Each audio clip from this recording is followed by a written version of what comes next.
Dans notre nation, il émerge un débat sur le changement de la Constitution. Quelles sont les réflexions de Congondais sur le changement de la Constitution? Nous sommes dans une nation où les événements se créent quelque part. Soit c'est un humoriste qui peut dire « surveillez le fleuve » et nous répétons chaque jour « surveillons le fleuve ». Soit que c'est une dynamique politique qui peut initier une réflexion et nous suivons tous. Ça va vous décevoir, mais Congondé n'est pas suiviste des événements créés. Changement, révision, oui ou non de la Constitution. Nous posons les questions. Nous ne nous laissons pas entraîner dans les questions posées. Maintenant, cela peut vous paraître comme étant une sorte d'isolationnisme.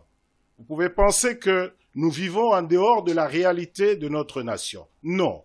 Même quand les questions sont ainsi posées, nous les considérons avec toute la froideur possible. Est-ce que la jeunesse aujourd'hui se pose la question de savoir qu'est-ce que c'est que le profil du politicien congolais? D'où les politiciens de toutes les générations, toutes les décennies de notre pays tiennent-ils le profil qu'ils présentent au peuple? Nous sommes un peuple fort. Nous avons témoigné de beaucoup de résilience. Mais aussi, je crois que intrinsèquement, nous sommes un peuple intelligent, même si collectivement, nous ne l'avons pas encore prouvé. Je crois qu'il y a des ruptures que nous pouvons faire. Et c'est un engagement citoyen, un engagement patriotique. Il est bon que le peuple sache que c'est l'engagement de chacun de nous qui changera cette nation. Politiques, religieux, hommes d'affaires, scientifiques et autres. Il est bon que des jeunes se joignent à la pensée et à la vision de Congondé. Parlement des étudiants. Honorables parlementaires, distingués invités, chers collègues, la plénière est ouverte. Un seul point est inscrit à l'ordre du jour, à savoir, du Congo que nous avons au Congo que nous voulons, quelle vision pour 2060? Cette plénière se tient à marge de la célébration de la 66e année d'indépendance de notre pays, que de réfléchir sur ce que sont les 66 ans. Nous avons l'opportunité, au cours de cet échange, dans ces temples du débat républicain, de réfléchir sur les caps 2060, qui représentent les centenaires de notre indépendance. Et nous n'allons pas que réfléchir sur ce que représentent les 66 ans, nous voulons nous projeter pour que cette célébration soit un moment d'engagement collectif vers un Congo que nous construisons de nos propres mains, de nos propres voix, de nos propres réflexions et surtout par nous-mêmes et pour nous-mêmes. Pour en parler, nous recevons Maître Paulin Balanda qui est avocat d'affaires et président du think tank Congondé, avec qui nous allons partager ces moments patriotiques et citoyens autour du sujet précité. Sans plus tarder, Maître Paulin, vous avez 10 minutes pour nous dire du Congo que nous avons au Congo que nous voulons, quelle vision avoir d'ici 2060. Vous avez la parole. Parlement des étudiants. Bonjour. Bonjour, vous êtes en direct du Parlement des étudiants, on vous écoute. Déjà, je tiens à vous remercier, vous adresser mes félicitations, car dans un contexte où beaucoup de jeunes sont aujourd'hui plus attirés par le spectacle que par la réflexion, vous avez réussi à créer un cadre sérieux, un espace qui nous rappelle que la jeunesse peut encore penser, contribuer et porter une espérance collective.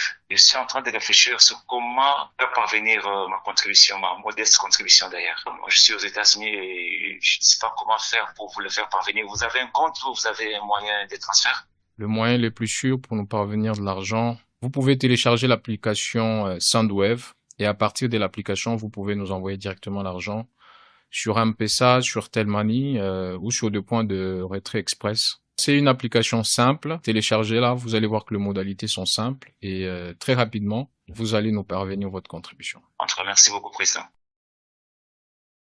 Parlement des étudiants. Honorable Président du Parlement, honorable membre du Bureau, chers parlementaires étudiants, mesdames, messieurs, permettez-moi d'abord de vous remercier de cette invitation. je voudrais, dès le principe, fixer ce que vous permettrez que j'appelle les règles du jeu. Je ne suis pas politicien. Je ne suis pas membre d'un parti politique. Je ne suis pas venu comme un savant académicien, mais je suis venu comme un citoyen qui aime terriblement son pays, qui a tout reçu de ce pays et qui ne vit nullement de la pensée de ce que ce pays doit prouver davantage. Honorable président, honorable membre du bureau, honorable parlementaire étudiant, c'est avec un immense sentiment de responsabilité que je prends la parole dans cette auguste assemblée à l'occasion de cette plénière très spéciale marquant les 66 ans de l'indépendance de notre pays, le Congo. 6-6, c'est le chiffre de l'homme. 3, c'est le chiffre de Dieu. J'en mesure la portée et je le déclare ainsi. Cette date n'est pas seulement celle d'une célébration historique. Elle est avant tout une invitation à la réflexion. Une invitation à regarder avec lucidité le chemin parcouru par mon peuple, à reconnaître nos échecs, mais aussi à célébrer nos réussites et surtout à dessiner ensemble avec le Congo que nous voulons léguer aux générations qui nous succéderont. Il a été prêté au Premier ministre Lumumba ce que je vais citer maintenant. L'indépendance n'est pas un cadeau offert à un peuple, mais c'est une dette que le peuple réserve aux générations futures. Le thème de notre rencontre ce matin, c'est du Congo que nous avons au Congo que nous voulons. Cap 2060. Un pays ne se transforme pas uniquement par des slogans, par des discours, encore moins par les alternances politiques. Il se transforme par une vision claire, une planification rigoureuse et une mobilisation permanente de ses intelligences. Le philosophe savant français Edgar Morin, qui vient de nous quitter il y a quelque temps, dit « Un peuple qui ne se régénère pas dégénère ». Depuis son indépendance en 1960, notre pays a connu nombreuses épreuves, des crises politiques récurrentes, des conflits armés, des difficultés économiques et des faiblesses institutionnelles ont ralenti notre développement malgré des ressources naturelles exceptionnelles et une population jeune, dynamique et talentueuse. Pourtant, ces difficultés ne doivent jamais nous condamner à la fatalité, au pessimisme. Elles doivent devenir les fondations d'un nouveau départ. Mesdames, Messieurs, Congo-Ndé, que je dirige, est né d'une conviction simple mais forte. Les Congolais doivent penser le Congo avant de prétendre le transformer. Penser le Congo, mesdames, messieurs, cela peut passer dans nos oreilles et ne pas avoir la profondeur requise.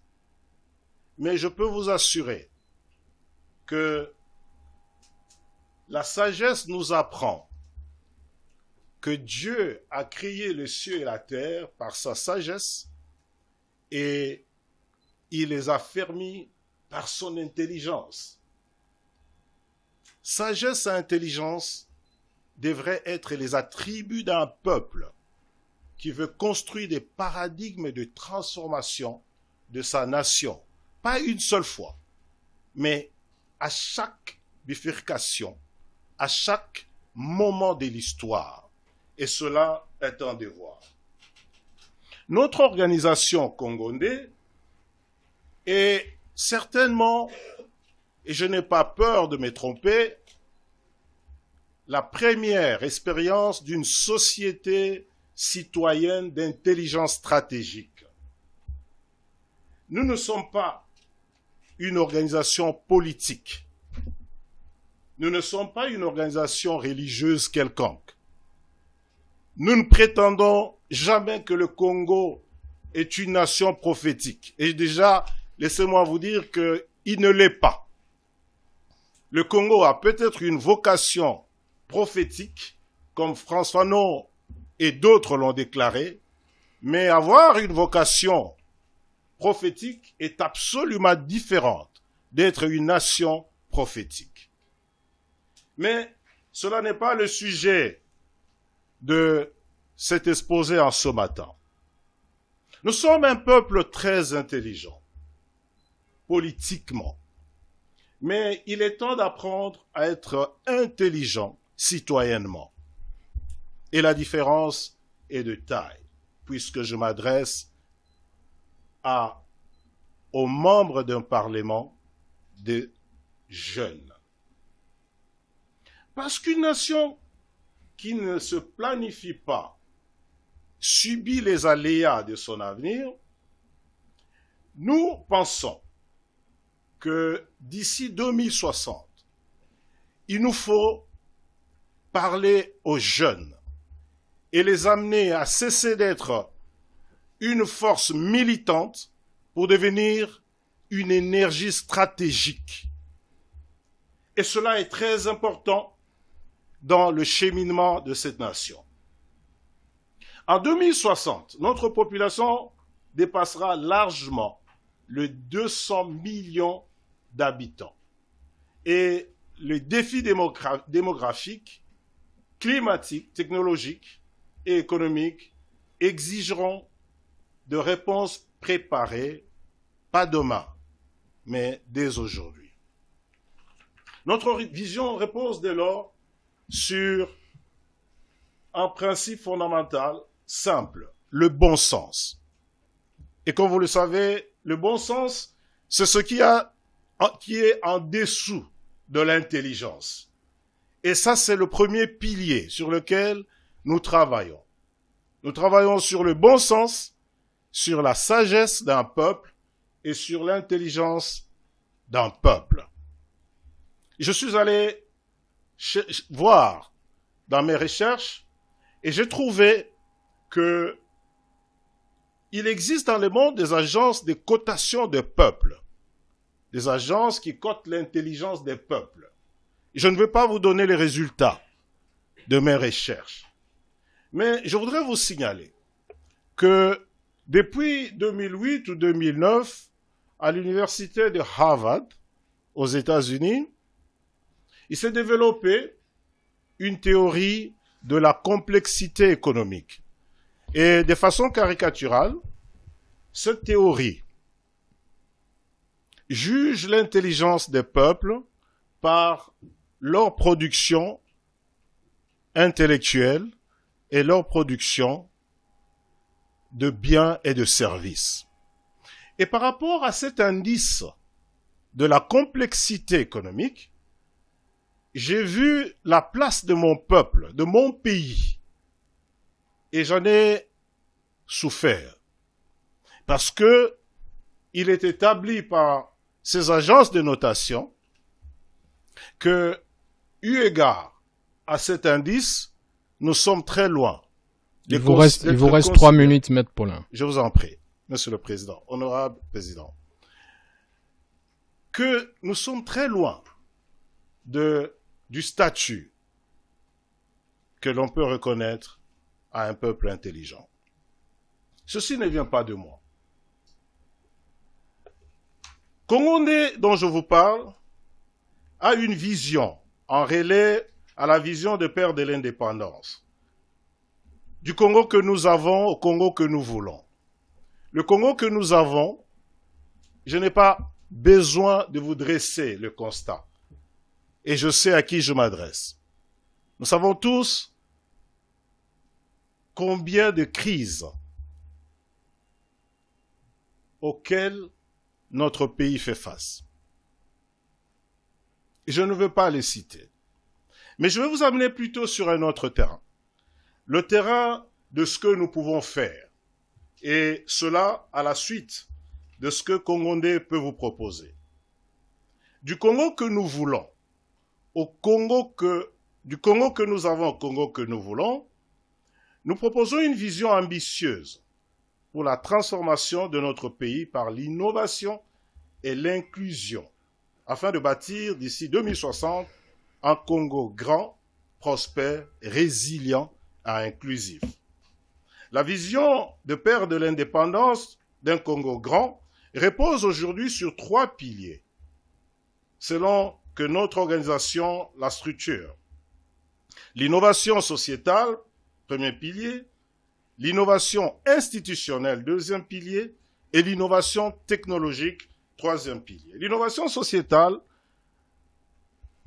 honorable président, honorable membre du bureau, honorable parlementaire, l'innovation sociétale vise à transformer les normes sociales, à promouvoir une inclusion accrue des femmes, des jeunes, des communautés marginalisées. Cette approche fait écho à l'appel de l'unité, à la solidarité nationale, où chaque citoyen se tient debout pour contribuer à la grandeur collective de la nation. En parallèle, l'innovation institutionnelle préconise une gouvernance réformée, décentralisée et transparente, permettant au pays de construire un avenir plus juste et équitable. Un écho direct à l'idéal de la justice sociale et d'unité promu dans l'hymne national congolais.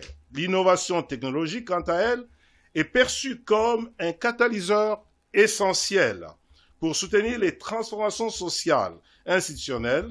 Elle modernise les infrastructures et facilite l'accès aux services publics, répondant ainsi à la promesse de bâtir un pays plus beau qu'avant. Ces innovations s'inscrivent dans plusieurs thématiques stratégiques telles que la paix, la sécurité, la gouvernance et l'éducation. Ensemble, elles visent à réaliser la prospérité, la résilience et l'inclusivité prônées par les pères de l'indépendance du Congo. La réalisation de cette vision dépendra d'un leadership responsable, enraciné dans les valeurs de notre hymne national, capable de mobiliser les ressources humaines et matérielles pour assurer la transformation du pays en une grande nation forte et prospère où chaque citoyen joue un rôle actif.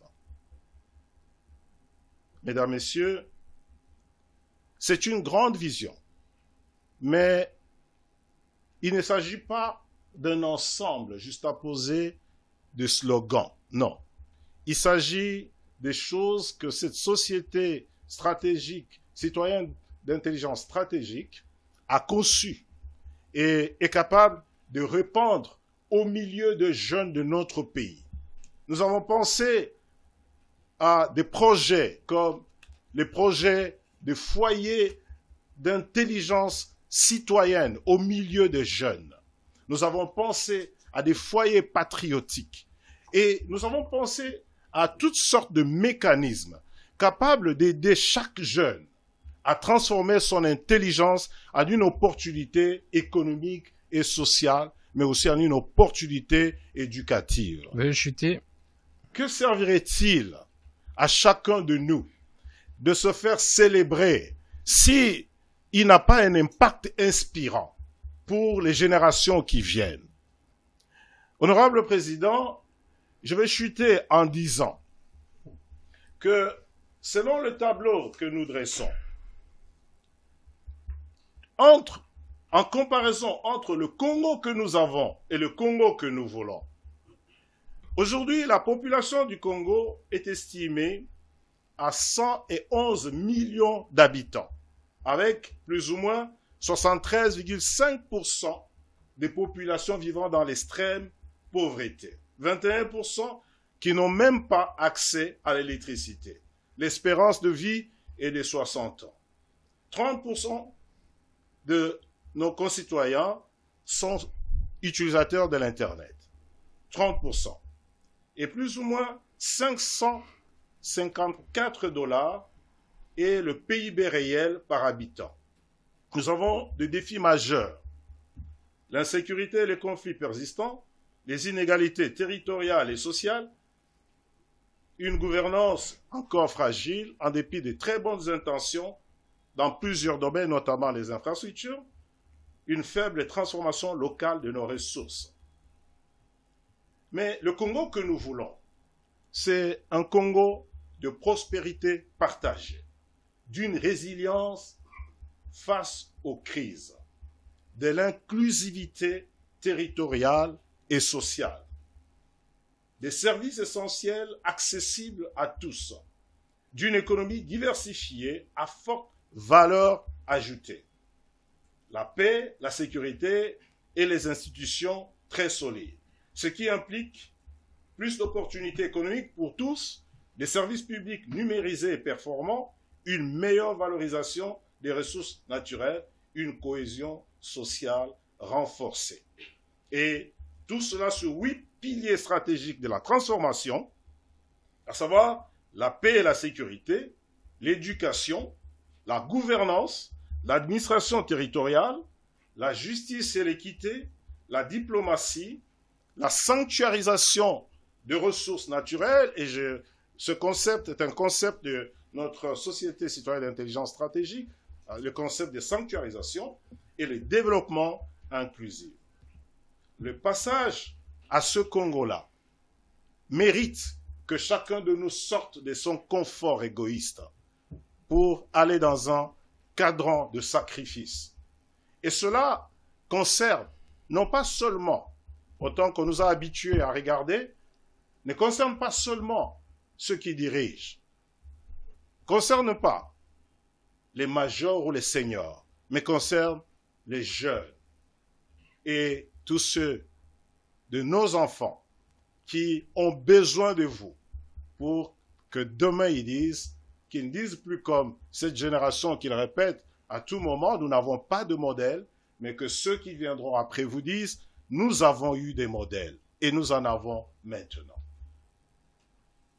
Honorable Monsieur le Président, honorable membre du bureau, honorable parlementaire étudiant, je vous remercie de l'attention que vous m'avez accordée parce que je sais et je suis convaincu que du Congo que nous avons au Congo que nous voulons n'a pas sonné en vous comme un slogan, mais comme une interpellation majeure. Je vous remercie. Merci beaucoup, Maître Paulin. Vous allez rester. J'ai 2 relances pour vous avant que l'on prenne la question de parlementaire. La première, c'est que vous présentez Congondé comme un groupe de réflexion, mais vous êtes sans ignorer que la réflexion à elle seule ne suffira pas, même si elle est importante et la prémisse de choses à faire. Comment vous allez faire pour que vos réflexions se traduisent en actions concrètes capables de transformer les pays? Quelle est votre stratégie pour que vos réflexions l'emportent dans ces contextes? Honorable Président, je vous remercie. Depuis plus de 2 ans que nous avons initié Congondé, cette question est toujours revenue. Mais laissez-moi vous dire une chose. Et il est bon que ce Parlement étant un Parlement des jeunes, que vous puissiez le savoir.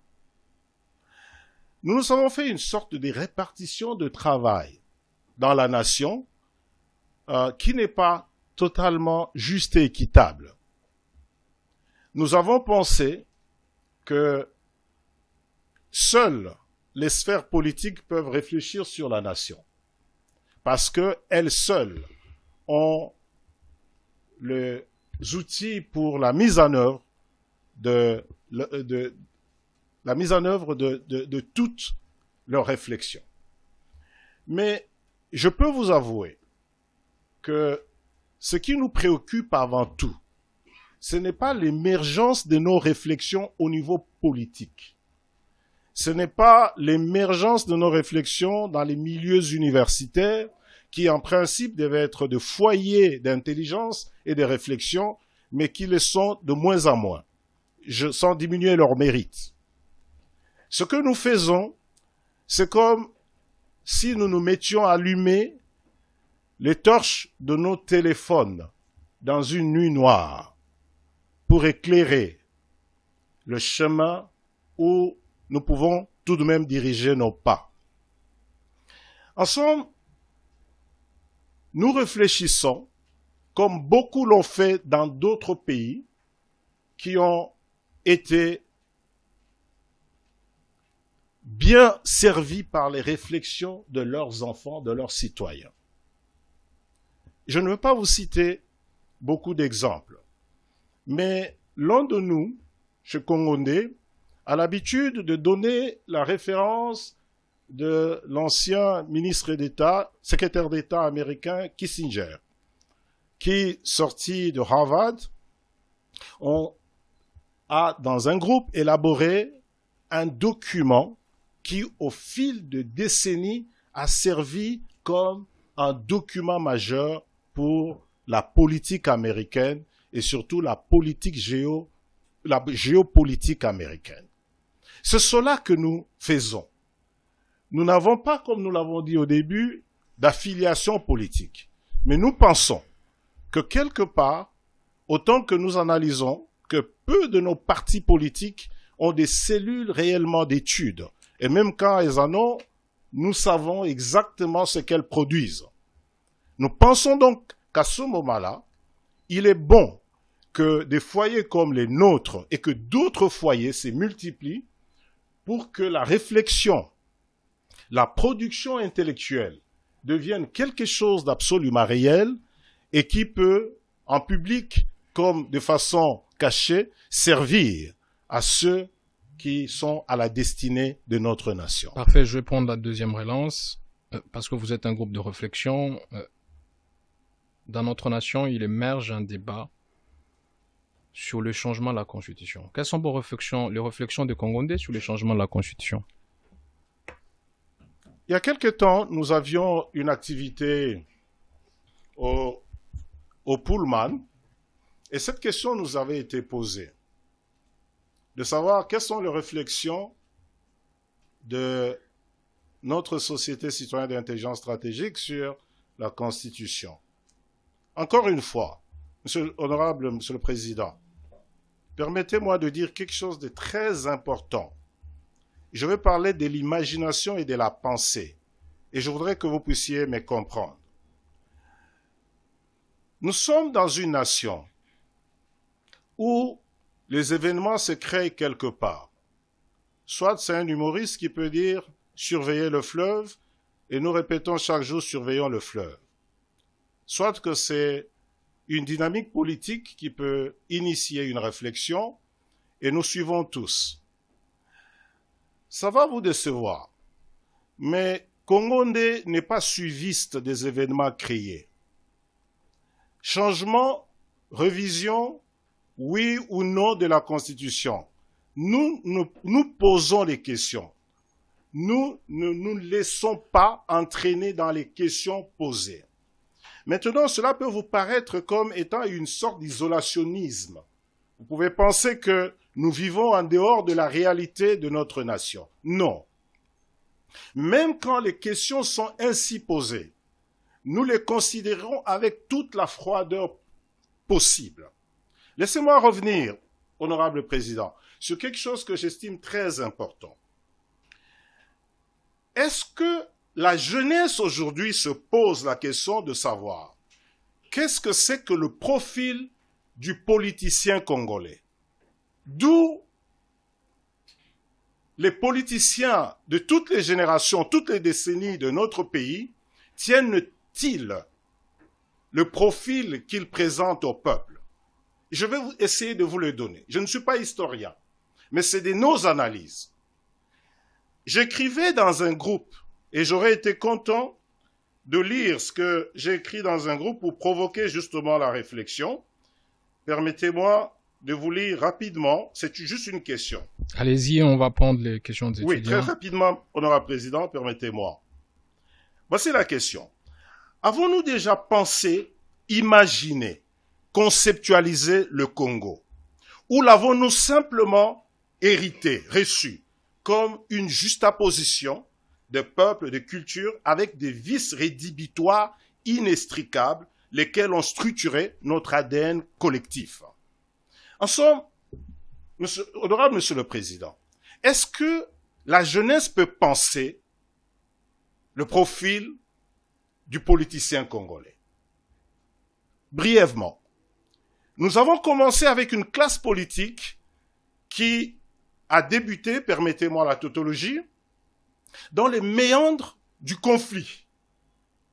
Et la seule chose de la définition de ce que c'est que la politique, gestion de la cité, gestion de la chose commune, et jeu politique, la seule partie de la définition de la politique que le premier politicien de notre nation, avec tout le mérite que je leur dois, ont retenu, malheureusement, c'est le niveau le plus primaire de ce que c'est que la politique.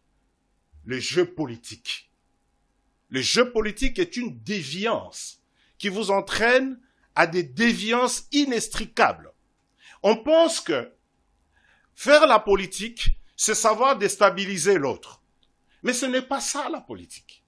Ça, c'est le jeu que le parti politique de notre pays, encore une fois, sans heurter les convenances et sans diminuer le mérite, la plupart de nos partis politiques ont été fondés sur la base de ce que nous appelons chez Congondais les minima identitaires, la tribu, l'ethnie, ainsi de suite. Comment voulez-vous qu'avec ce démarrage, que vous puissiez construire quelque chose de plus noble et de plus consistant? Où se trouve la jeunesse qui peut changer, révolutionner, faire la rupture du paradigme ancien, qui était un faux paradigme? Je vais encore une fois aller me ressourcer auprès de la sagesse suprême pour dire, quand les fondements sont renversés, quelle justice peut prévaloir? Bien. Quelle justice? Voilà, Monsieur le Président. On revient, Congondé finalement ne suit pas la mouvance du changement de la religion. Nous ne suivons pas la mouvance. Vous faites quoi exactement pendant que ces débats-là bouillonnent? Nous réfléchissons sur tout ce qui entraîne la mouvance des gens. Parce que nous refusons d'être grégaires. Et le problème du peuple aujourd'hui, et même des jeunes, même quand ils pensent refuser certains profils, certains paradigmes, ils s'y retrouvent malheureusement. Et donc, ça me rappelle Jean de La Fontaine qui disait « Tous ne mouraient pas, mais tous étaient atteints, frappés. » Et il parlait de la lèpre. Honorable Monsieur le Président, je pense même qu'au centre du Congo que nous voulons, nous parlons de la rupture, que cette jeunesse arrête de regarder ce qui s'est fait comme étant la chose qui doit être imitée. Vous savez, et je vais le dire brièvement. Dites et chutez. Albert Einstein a défini le fou, certains disent l'idiot, comme celui qui fait la même chose chaque jour et qui pense obtenir des résultats différents. Honorable Monsieur le Président, si cette jeunesse se met à faire la même chose que toute cette ambiance politicienne qui a toujours été friande des crises et autres, qu'est-ce que vous pensez qu'en 2060 nous pourrons avoir? Vous pensez donc que la jeunesse ne devrait pas suivre la mouvance changement de constitution? Nous disons que la jeunesse ne doit pas considérer le profil existant comme étant le meilleur existant. Parfait. Merci beaucoup, c'est cela, Maître Paulin. Le message du Congo. Merci de prendre place. Nous allons prendre une série de questions. Prière de prendre place, s'il vous plaît. Merci de vous rasseoir. Nous allons prendre une série de 2 questions. Honorable Exaucé Katumba. Et ensuite, l'honorable Joël Mujinga pour leurs allocutions. Honorable Exaucé, vous avez la parole. Honorable Président, chers membres du bureau, distingués collègues parlementaires, avant de se projeter vers le Congo que nous voulons, nous devons d'abord comprendre d'où nous venons et où sommes-nous. Honorable Président, c'est à ce sujet justement que j'aimerais adresser quelques questions à notre invité d'honneur, Maître Paulin, afin qu'il puisse éclairer l'élite juvénile. Les questions sont les suivantes. Primo, à quel moment de notre histoire le Congo a-t-il commencé à s'éloigner de son idéal de développement? Secundo, quels héritages de la colonisation continue, selon vous, de peser sur les institutions congolaises et empêchent le décollage de la République démocratique du Congo? Pour chuter, dites-nous, sans complaisance, quelle est la part des responsabilités de l'élite scientifique, politique et religieuse dans la situation du Congo que nous avons? Je vous remercie.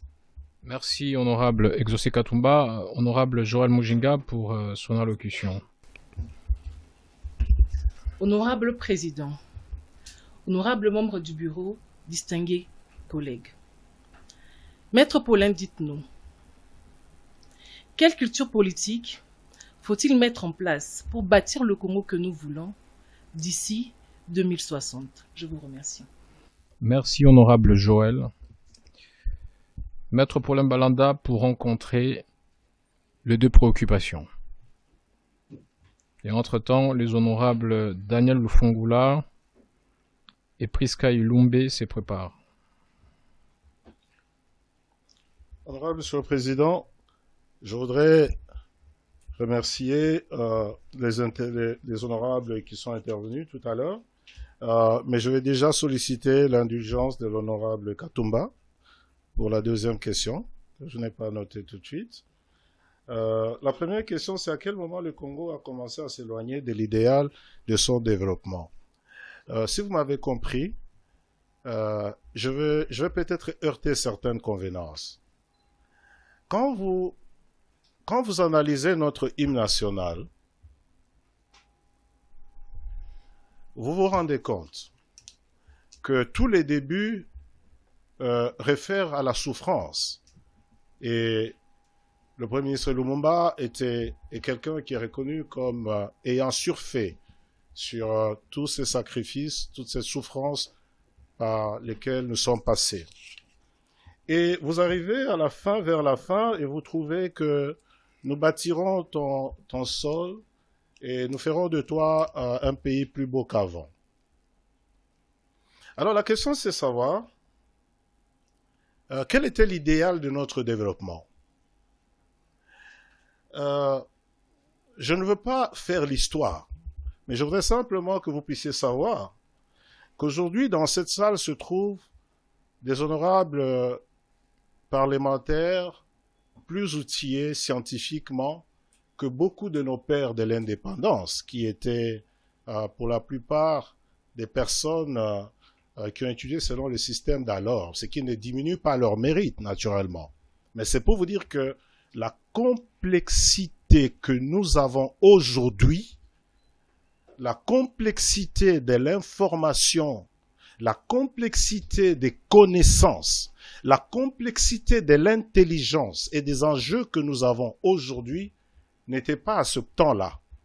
De sorte que nous pouvons trouver énormément de documents qui réfèrent à l'idéal ou qui expriment l'idéal du développement de notre nation. Mais ce qui est important au-delà de ces documents, de ce qu'ils avaient bien ou mal écrit, c'est qu'ils avaient un cœur qui désirait non pas leurs intérêts égoïstes, non pas leurs intérêts personnels, non pas les intérêts de leur famille, mais les intérêts collectifs d'une nation. Et ça, c'est la chose la plus forte. Honorable Président, si en répondant à pareille question, et si pareille réponse peut avoir son pesant d'or, je crois que c'est si cela touche le cœur de chaque personne ici présente. Mais si c'est juste écouter, sans qu'il y ait une racine dans la jeunesse de notre nation, alors nous aurons les mêmes résultats en 2060 et peut-être au-delà. Donc, nous devons comprendre, quand nous disons « pensons la RDC », c'est que c'est maintenant. Y a-t-il des groupes de jeunes dans les quartiers qui peuvent se dire « imaginons, de quel Congo nous rêvons? Est-ce que je rêve de mines du Congo pour devenir millionnaire parce qu'on nous a vendu le modèle des millionnaires et des success stories dans le monde que chacun veut avoir? Nous avons travaillé avec notamment Congo Elite sur le concept de la tyrannie de la visibilité. Que cherchent les jeunes? C'est d'abord la visibilité individuelle plutôt que la visibilité d'une nation. C'est cela la chose. C'est cela la rupture que nous voulons installer. Il nous faut une rupture, mais cela est un engagement personnel, ensuite un engagement collectif. Nous ne demandons pas à des millions de jeunes Congolais de pouvoir porter cet engagement. Nous avons besoin de l'élite, et l'élite est là parmi vous. Des gens qui refusent, qui comprennent que ce n'est pas parce que j'ai acheté une maison avec l'argent de la corruption que je me suis fait un statut dans la société. On a prêté au président Mobutu des paroles qu'il avait prononcées ironiquement en disant « Même si tu veux voler, tu peux pas voler un peu ». Et il le disait de façon ironique. Et on lui a prêté le fait qu'il avait dit « Tu peux voler un peu ». C'est vrai que la phrase était maladroite, mais c'était ironique pour dire qu'on vole pas autant. Mais c'était pas des millions dont on entend parler aujourd'hui. Pourquoi tout le monde veut devenir millionnaire? Parce que le pays est riche. Mais où est le mécanisme de transformation du potentiel en richesse? Où l'avions-nous créé? Où l'avons-nous créé? C'est cela la perception que nous voulons donner à cette jeunesse.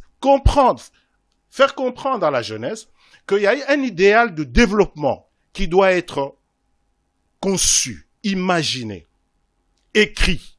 Et si cela avait été écrit par nos pères de l'indépendance, nous devons reprendre ces manuels, ces documents, le relire, en faire une relecture et faire ce qu'il y a de plus pertinent par rapport aux enjeux nationaux et internationaux actuels.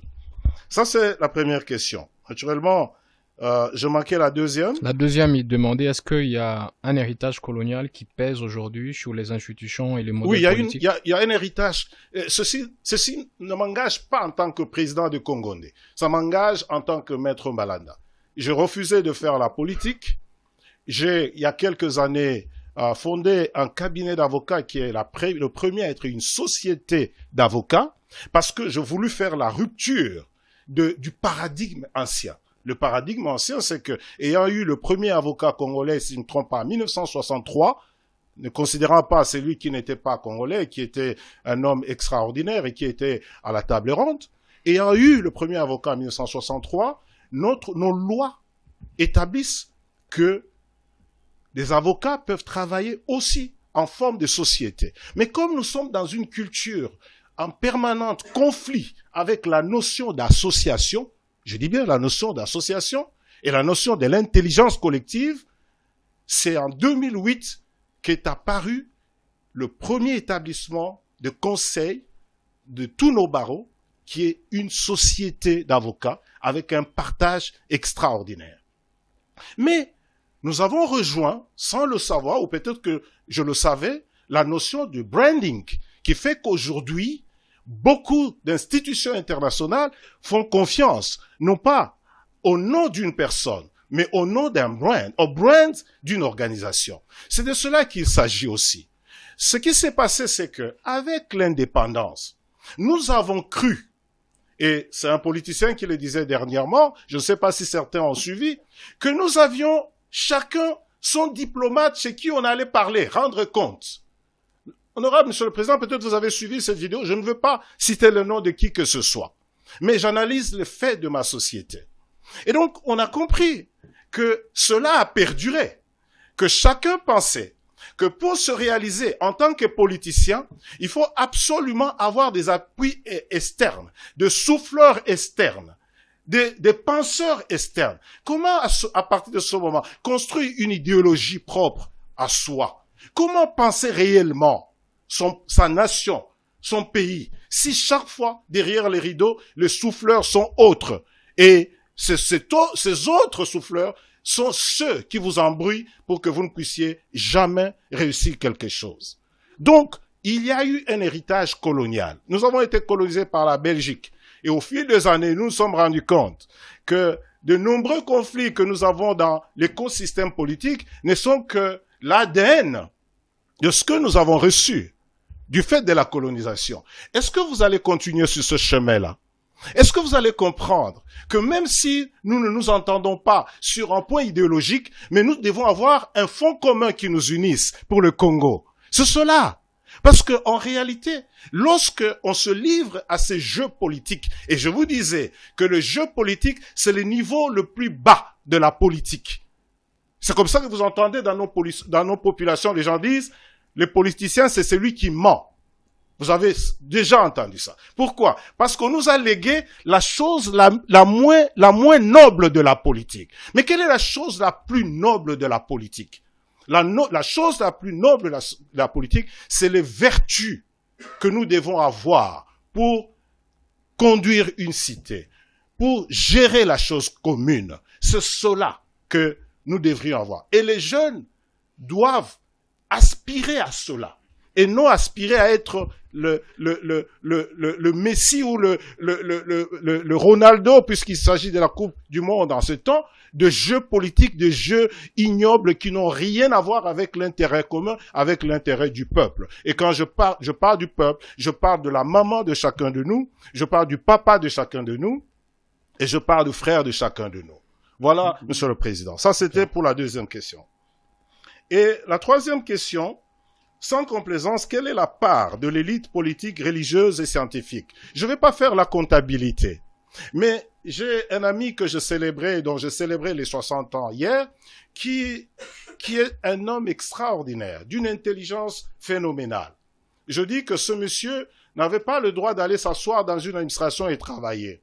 Il devait plutôt être un penseur congolais, quelqu'un à qui on paye beaucoup d'argent et qui reste dans un bureau en train de réfléchir. Les Quinois disent « Kobeta boule » sur la nation. Ce monsieur écrit et dit, et il m'a partagé ses écrits, il m'a dit que malheureusement, la crise a tellement déséquilibré la nation que tous les piliers de la nation sont en crise. Le pilier politique, le pilier éducatif, les piliers religieux. Quand je dis éducatif, il s'agit aussi du scientifique. Je vous ai dit que je ne diminue pas le mérite de nos universités, mais je considère que nos universités ne sont plus des foyers d'intelligence à cause de plusieurs déviances que je ne vais pas citer ici. Et le foyer religieux lui-même. Et je vous ai dit qu'au niveau du foyer religieux, cessez de dire que le Congo est l'Okomakasi. Congo, c'est un pays prophétique. Vous risquez de vous leurrer. Parce que ça diminue, ça atténue la hauteur, la profondeur de la responsabilité que vous devez avoir. Donc, à mon sens, tous les piliers sont en crise. Et ça, c'est ce que je peux dire. Mais, comme vous le savez, chaque fois qu'une crise déséquilibre un système, il se passe qu'il y a des déviances qui naissent, mais il se passe aussi qu'il y a des résiliences qui sont générées. Certains ont généré certaines résiliences sur le plan scientifique, sur le plan des vertus religieuses, sur le plan des vertus politiques et économiques. Mais cela ne s'analyse pas de cette façon. Cela s'analyse par rapport à la majorité. Et lorsque vous êtes dans une eau qui est absolument salée, vous ne trouverez pas une niche où vous pouvez avoir un gobelet que vous pouvez mettre dans la bouche. On fait la question de l'honorable Joël. L'honorable Joël demande quelle est la responsabilité, si je ne me trompe pas, de l'élite. Non, quelle élite politique mettre en place. Je pense quelle culture politique. Oui, quelle culture politique mettre en place pour bâtir la RDC. C'est une question très pertinente. C'est de ça que je suis déjà en train de vous parler. La culture des vertus. C'est la réponse la plus simple. La culture d'une génération qui innove à tout moment, qui ne considère pas que tout est acquis, qui se réfère au père de l'indépendance et à tous ceux qui nous ont précédés pour construire ce que j'appelle, ou ce que tout le monde appellerait, le savoir cumulatif. Et pour que nous puissions éviter le piège externe et interne. C'est cette culture qu'il faut mettre en place. La culture de la conscience collective. La culture de l'intérêt collectif, de la chose commune. C'est de ça qu'il s'agit. Dans un monde où la réussite individuelle est célébrée d'une manière à dépasser les normes, il est bon que pour un pays, une nation dont le paradigme ne sont pas encore mûrs démocratiquement, économiquement, culturellement et religieusement, que nous soyons capables de considérer qu'il y a des raccourcis que nous ne devons pas prendre. Et le raccourci de l'égoïsme, de l'égocentrisme, de la corruption, ce sont des raccourcis mortifères. Tant que la jeunesse poursuivra son chemin sur ce modèle-là, rien ne peut se passer jusqu'en 2060. Merci beaucoup, Maître Paulin. Prière de prendre place. Merci. Nous allons prendre un lot de 2 dernières questions. Honorable Daniel Lufungula. Et entre-temps, l'honorable Priska Ilumbe se prépare. Honorable Président, honorables membres du bureau, distingués collègues parlementaires. Maître Paulin, dans le cadre du projet CAP 2060 de Congo-Ndé, quelles sont les 5 priorités nationales capables de faire émerger la RDC à l'horizon 2060? Je vous remercie. Merci, honorable Lufungula. Honorable Ilumbe, pour son allocution.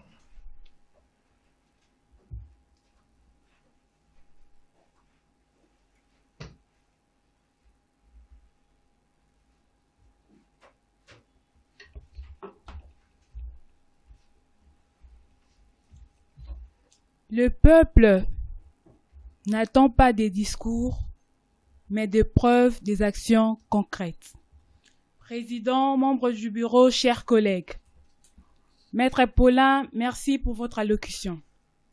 Selon vous, à quoi ressemblera le quotidien d'un Congolais en 2060 si votre vision est mise en œuvre? Quel rôle la diaspora congolaise doit-elle jouer dans cette transformation? Merci. Merci, honorable Priska Ilumbe. Maître Paulin, pour rencontrer ces 2 préoccupations, et nous allons chuter. Honorable Président, j'apprécie cet exercice et je vais répondre à la question de l'honorable Daniel Lufungula et ensuite j'aborderai celle de sa collègue. Quelles sont les 5 priorités nationales d'émergence de la RDC en 2060? Je veux d'abord qu'on se comprenne par rapport à la structure de temps. Ce dont nous parlons ne se compte pas à partir de 2060. Ce dont nous parlons se compte à partir de maintenant, d'aujourd'hui. Ce dont nous parlons s'adresse à vous, en tant qu'agents, acteurs de transformation. Parce que, encore une fois, nous ne pouvons pas. Un paradigme, c'est un principe d'organisation de la pensée, de l'action et de la société. Selon Edgar Morin, c'est d'abord la pensée, l'action, et puis ensuite vous avez la société elle-même. Ce à quoi l'exercice auquel nous le livrons, c'est de vous dire, pensez le Congo autrement. Et déjà, je ne vais pas aborder la deuxième question. Ce n'est pas des slogans, mais c'est un travail de fond parce que Dieu lui-même a pensé l'univers avant de le créer. Les Congolais pensent qu'ils peuvent faire des actions sans réflexion. Cela n'existe pas. Cela n'a obéi à rien dans l'histoire et même dans le cycle de l'histoire. Alors, quelles sont les priorités? Les 5 priorités. Les 5 priorités, je ne veux pas le citer de façon sectorielle. Je ne veux pas vous dire que 1, il nous faut la paix et sécurité, 2, il nous faut la justice équitable, 3, il nous faut une constitution qui inscrive la double nationalité ou la triple nationalité. Non, ce n'est pas ça. Les actions des Congolais sont différentes. Les actions des Congolais, c'est de dire que le peuple doit s'approprier le constat que nous devons nous arrêter. Nous nous arrêtons et nous disons commençons quelque chose d'autre. Ce n'est pas abstrait. Ça vous concerne. Ça concerne chacun de vous. Chacun de vous a un agir. Honorable le Président, chacun de nous est un agir ou un ensemble d'agir. C'est cette formation des agirs sur les routes et partout où nous voyons les embouteillages et où nous rendons compte que il n'y a pas de bon sens. C'est cet agir-là qui fait que chacun peut jeter n'importe quoi sur la route sans prendre conscience que ce qu'il fait là est toxique pour la nation. Donc, dans notre démarche, il est vrai que si nous devions aller sur le plan sectoriel, nous dirons que le Congo a besoin de la paix et sécurité, que le Congo a besoin d'un état de droit, et je définis toujours l'état de droit. Oubliez vos définitions académiques et classiques et ne m'en voulez pas. Je définis toujours l'état de droit comme un état où le droit est en bon état. Le Congo en a besoin. Le Congo a besoin d'une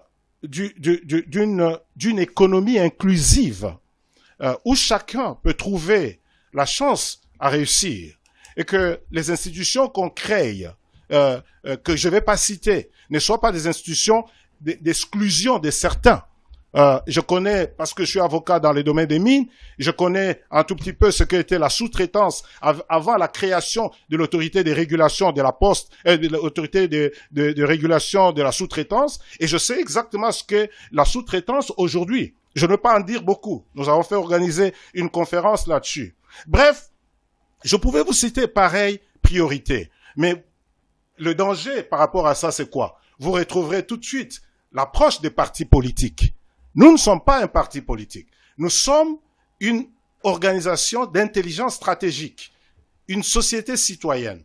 Et nous essayons de formuler nos questions autrement, de faire notre diagnostic autrement. C'est comme ça que même si cela vous a peut-être déçu, mais nous ne répondons pas à la question de savoir oui ou non la Constitution, changement, révision. Nous ne sommes pas là-bas.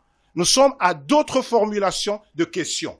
Et nous savons exactement que tout ce qui est ostentatoire n'est pas toujours prometteuse pour une nation. Donc, en somme, les priorités, c'est le bon sens. C'est une société d'intelligence, d'un peuple intelligent, d'un peuple qui se pose la question de savoir qu'est-ce que je veux que ma nation devienne et quelle est ma responsabilité par rapport à cela. Et ceci irait à dire à chacun de vous que personne ne dit je suis exclu, je suis un enfant. Non, chacun de nous a la responsabilité. Élèves, diaspora, étudiants, politiques, hommes d'affaires, femmes d'affaires, tout cela. Chacun doit se poser la question. En fait, je veux que ma nation soit quoi? Même si la personne n'a pas une parcelle d'autorité dans ce pays. Voilà ce que nous prêchons. Voilà ce que nous disons au peuple. La priorité, c'est que nous devons absolument prendre notre engagement comme le point de départ de changement que nous pouvons apporter à cette nation. Et cet engagement est de penser le Congo. Deuxième question, c'est le peuple n'attend pas des discours, mais des actions concrètes. Et cela est absolument vrai. À quoi ressemblera le vécu d'un Congolais en 2060? C'est vrai. Vous savez, j'ai suivi un humoriste, honorable président, un humoriste ivoirien que j'aime beaucoup, Aganawal. Je le suis beaucoup. Et il a un numéro d'humour où il parle de philosophes. Et il a animé la salle parce que pour lui, les juristes, je sais de quoi ils parlent, l'économie, je sais de quoi ils parlent, mais les philosophes, je ne sais pas de quoi ils parlent. Il te dit, il y a un accident, mais il te dit, je pense donc je suis. Mais écoute, il y a un accident, toi tu dis, je pense donc je suis. Qu'est-ce que ça vient faire? Ça amuse l'Afrique. Laissez-moi vous dire une chose. Il semble que la Chine, après avoir laissé de côté les sciences sociales et avoir travaillé sur toutes les sciences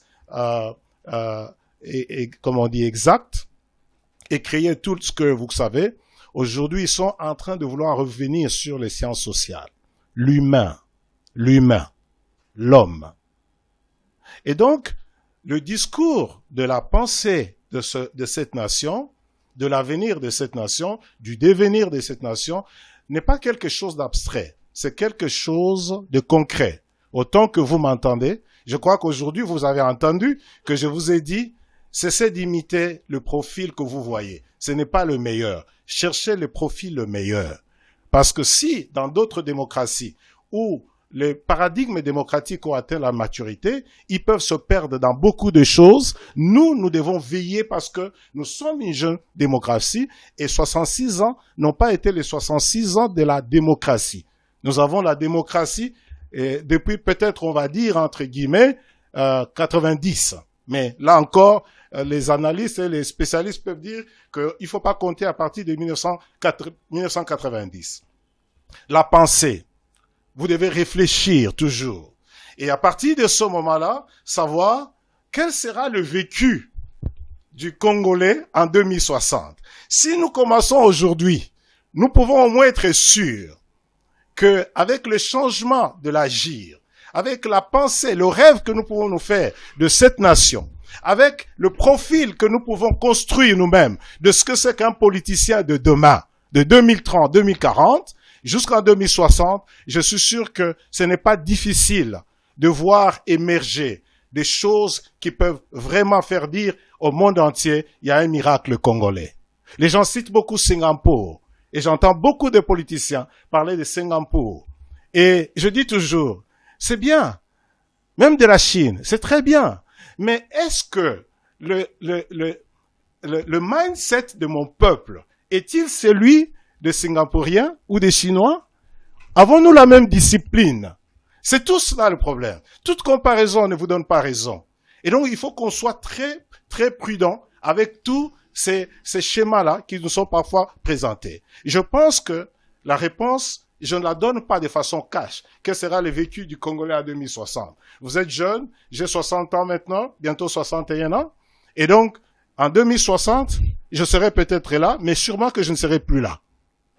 Si je suis là, gloire à Dieu. Si je ne suis pas là, j'aimerais être fier de vous, de ce que vous aurez fait du Congo, parce que vous aurez opté pour des ruptures qui n'imitent pas les minima assez fragiles que vous observez, mais pour aller à la table et manger de l'intelligence qui peut s'offrir à d'autres. Ce sera être impactant.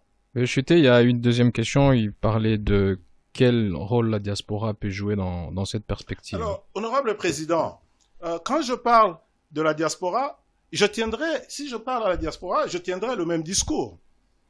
Ces nomenclatures-là, de locaux, de diaspora, de professionnels, autres, c'est au fait un peu des étiquettes.